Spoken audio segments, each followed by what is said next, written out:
Here's your money briefing for Tuesday, April 25th. I'm Dion Rabouin from the Wall Street Journal, filling in for J.R. Whalen.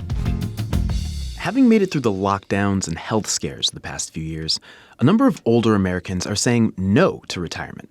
And not just for right now. Some say they want to keep on working until they literally can't work anymore. Joining me is Demetria Gallegos from WSJ Journal Reports. So, Demetria, no days off has become a popular slogan for hustlers trying to make it in competitive industries like entertainment, tech, and business. But you talk to some folks who are really taking that adage to a new level. Tell me about the Never Retire movement, or hashtag Never Retire. Dion, we reached out to WSJ readers with the question about whether they have chosen to work past retirement age, and if so, why? What inspires them, and what kind of choices were they looking at? And we got an overwhelming response. We had several hundred people respond to us with an intention never to retire for a wide variety of reasons, but most of those reasons are that they enjoy what they're doing, they're having the time of their life. They see retirement as a long abyss unless they have a purpose and intent. And in many cases, these people have achieved mastery in their careers. They've achieved salary levels that they never dreamed of, and they're wondering why in the world would they walk away from that.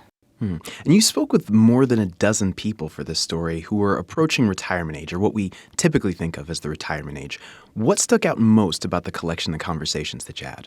I think what stuck out most was how smart these people are at adapting their work lives to a different chapter in their own personal lives and energy levels. For example, there's the woman in Texas who walked away from a partnership at a law firm to start her own enterprise and to take on just the client she's interested in helping, and finds it much more rewarding and fulfilling, and also has a great degree of flexibility and the ability to work remotely, as they all do now. As many of these seniors responded, that was a big advantage. The wear and tear factor for a commuting life is no longer as big an obstacle for them. And you did a lot of these interviews. Did you believe all of them? Did they all seem like they were really going to put off retirement as long as possible? Or were there a couple people you talked to who were like, nah, this person's going to be out on a lake in 2 years tops?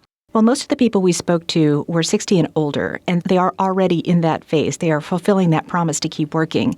Many of them were inspired by examples around them, their parents, their mentors, their professors who kept working and showed a lot of benefits, especially cognitive and physical benefits for staying in the workplace.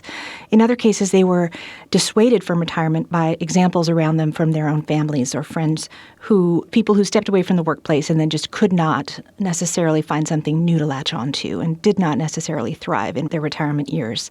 So in one of the cases I spoke to, a woman who had stepped out of her career earlier in order to raise kids and then later to serve as a caregiver for a family member, has just now returned at almost age 60, and she's raring to go. She wants to make up for lost time. She doesn't see an end to this current trajectory she's on, but she did just buy a lake cabin and is planning to continue her career from that setting. Yeah, many of the people you interviewed said they don't want to stop working, like you said, because they enjoy what they do, they're invigorated.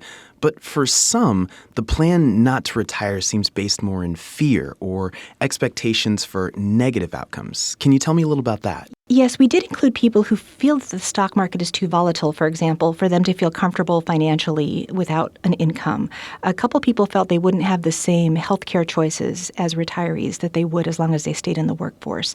In other cases, they simply could not fathom, with our expanded lifespans these days, what they would do with their time over the course of decades.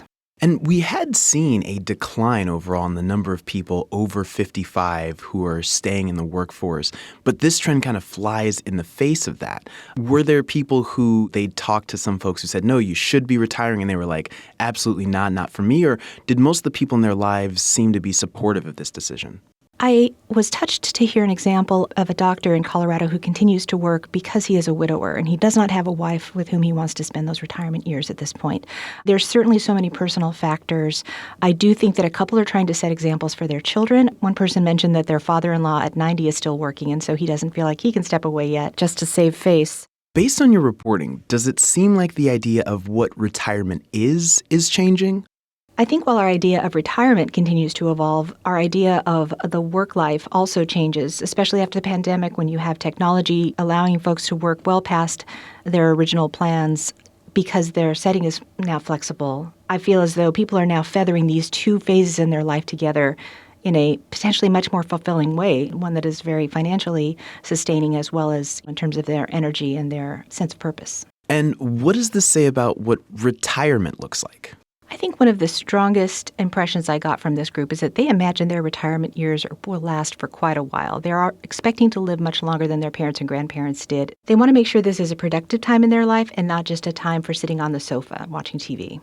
And having talked to all these people who are near what we tend to think of as retirement age, but are saying very clearly that they don't plan to retire, what did it make you think about for your own plans for your golden years? I think all of these folks reminded me that I should continue to pay attention to what it is that I enjoy about my work life and to try to figure out whether there's a way to adapt into that. For example, one person is an investigative attorney who specializes in finding missing people. He loves puzzles, he loves cryptograms, but he says he is paid to do this in real life now in a way that is incredibly fulfilling to him. We have others who have figured out that it's the intellectual exercise of learning itself that they love about their work lives, and they don't necessarily feel that they could accomplish all of that without a structured workplace program. My idea is that while I imagine I might be very successful at being retired in terms of generally being able to entertain myself, I want to keep learning, and I want to be reminding myself that my brain is still capable of absorbing new information at any age. All right, so you and me, #never retire? #never retire, Dion. Love it. All right, that was Wall Street Journal editor Demetria Gallegos. Thank you very much for being with us. And that's your Money Briefing. I'm Dion Rabouin for the Wall Street Journal.